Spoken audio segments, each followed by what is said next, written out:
Hello दोस्तों, जय हिंद। आपका गोविंद जीएस रिसर्च सेंटर में स्वागत है।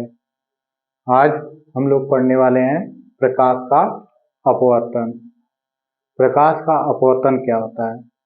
जैसे आप लोग देखे होंगे कभी कभार, जैसे लगता है कि गर्मियों के समय में जब तारा दिखाई देने लगता है तो देखते हो कि वो जो है कभी जो है धुंधला दिखाई देने लगता है, कभी जो है ब्राइट हो जाता है।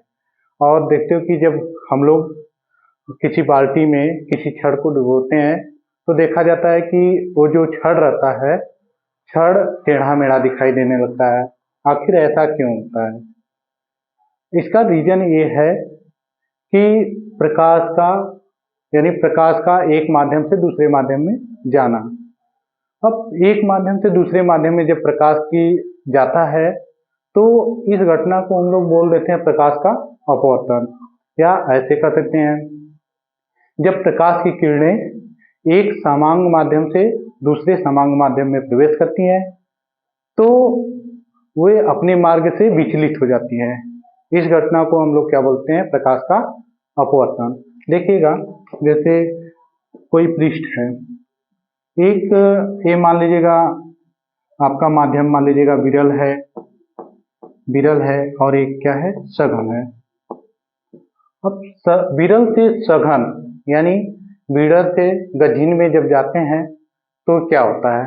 तो देखते हो कि जैसे कि मान लीजिएगा ये हाईवे है, हाईवे से हम लोग जब खूब बहुत तेजी से आते हैं तो देखा जाता है कि जब एकाएक मार्केट आ जाता है, मार्केट में जो है भीड़ भाड़ खूब रहती है, तो भीड़ भाड़ को मतलब गड्ढीन रहता है यानी सघन रहता है। सघन रहने पर यहाँ पर जो है प्रकाश की किरणें, जैसे कि मान लीजिएगा आप धीरे धीरे से चलने लगोगे, इसी तरह प्रकाश की किरणें भी होती है। ये सघन माध्यम हो जाता है, तो सघन माध्यम में जाने पर ये अविलंब की ओर झुक जाती हैं, अविलंब की ओर झुक जाती हैं। अब इसको हम लोग क्या बोलते हैं? इसको बोलते हैं आपतित किरण। आपतित किरण।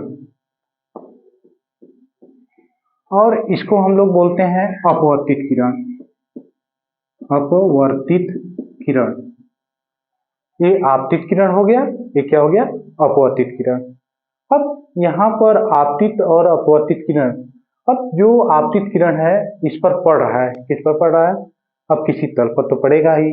मान लीजिएगा अब हवा से हम लोग जब वायु में सॉरी हवा से जल में जाते हैं तो ये हवा जब जल के तल पर यानी तल यानी सतह यानी ऊपर वाला जो भाग होता है उसी को हम लोग सतह बोलते हैं। जब उस पर टकराता है, टकराने के बाद वो क्या हो जाता है? वो अपने मार्ग से विचलित हो जाता है, अपवर्तित। देखिएगा, इसी को हम लोग क्या बोलते हैं? अपवर्तित किरण। अब ये जो जहां पर टकराता है उसको हम लोग बोलते हैं आपतन बिंदु। क्या बोलते हैं? आपतन बिंदु। ये आपतन बिंदु बोला जाता है। अब यहाँ पर एक जो है किरण, जैसे कि अब यहाँ से अब जा रहा है, अब किसी दूसरे तल में जा रहा है तो कितनी एंगल से जाएगा यानी कितने कोण से जाएगा? अब कुछ तो कोण रहेगा ही ना। अब जैसे कोण रहेगा तभी ना आप किसी एंगल में जाएगा। तो यानी कहने का मतलब यहाँ पर ये जो यहाँ पर एक देखते हो कि मान लीजिएगा हम लोग देखो ये होता नहीं है, वास्तव में तो होता नहीं, इसको हम लोग काल्पनिक बना लेते हैं। इसको हम लोग बोलते हैं अविलंब। क्या बोलते हैं? अविलंब। अविलंब अगर रहेगा तभी यहाँ पर जो है कोण बनेगा, यानी अविलंब से जो यानी लगी रहते हैं इसी को हम लोग क्या बोलते हैं? इसको आपतन कोण। क्या बोलते हैं? आपतन कोण। आपतन कोण को हम लोग आई से डिनोट करते हैं, आपतन कोण। और इसको जो है जहां पर दूसरे माध्यम में जब जाता है, प्रवेश करता है, तो यहाँ पर जो कोण बनता है इसको हम लोग बोलते हैं अपवर्तन कोण। क्या बोलते हैं? अपवर्तन कोण। अब यहाँ पर आपतन कोण हो गया, एक क्या हो गया? अपवर्तन कोण। आपतन कोण को आई से, और इसको जो अपवर्तन कोण होता है उसको हम लोग किससे डिनोट करते हैं? स्मॉल आर से। यहाँ पर जो प्रकाश के अपवर्तन संबंधित, फिर से सुन लीजिएगा, फिर से एक बार रिकॉल कर लेते हैं। यानी कहने का मतलब जब प्रकाश की किरणें एक समांग माध्यम से दूसरे समांग माध्यम में प्रवेश करती है तो वो अपने मार्ग से भटक जाती है या अपने मार्ग से विचलित हो जाती है। इस घटना को हम लोग क्या बोलते हैं? प्रकाश का अपवर्तन।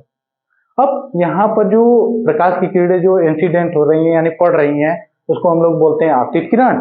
जो यानी अपवर्तन के पश्चात यानी प्रकाश की किरणें जो मुड़ जा रही हैं, उसको हम लोग बोलते हैं अपवर्तित किरण।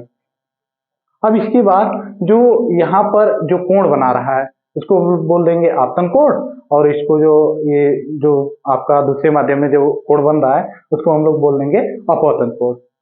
अब यहाँ पर मान लीजिएगा जो पृष्ठवा रहता है यानी इस पर जो पड़ता है यानी प्रकाश की किरण, उसको हम लोग बोल देते हैं आपतन बिंदु। क्या बोल देते हैं? आपतन बिंदु। अब इसमें जो है हम लोग बना लेते हैं, एक देखोगे काल्पनिक रेखा बना लेते हैं, यानी कहने का मतलब ये जो रहता है अभिलंब रहता है। ठीक है।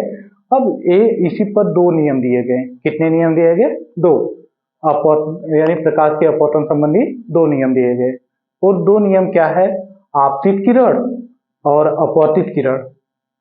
और अपवर्तक पृष्ठ पर आपतन बिंदु पर उपस्थित अभिलंब तीनों एक ही तल में उपस्थित होते हैं। और फिर से सुनिएगा क्या होता है? आपतित किरण, अपवर्तित किरण और आपतन बिंदु। ठीक है, या कह लीजिएगा अपवर्तक पृष्ठ पर आपतन बिंदु पर उपस्थित अभिलंब तीनों एक ही तल में स्थित होते हैं।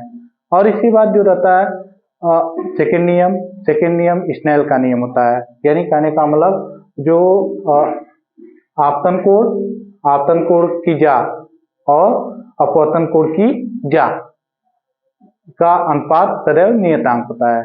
यानी इसी को हम लोग बोल देते हैं स्नेल का नियम। क्या बोल देते हैं? स्नेल का नियम। यानी sine I upon sine R बराबर क्या होता है? नियतांक। यानी कहने का मतलब साइन आई बटे क्या होता है? साइन आर बराबर क्या होता है? नियतांक। इसी को बोला जाता है क्या? स्नेल का नियम। क्या बोला जाता है? स्नेल का नियम।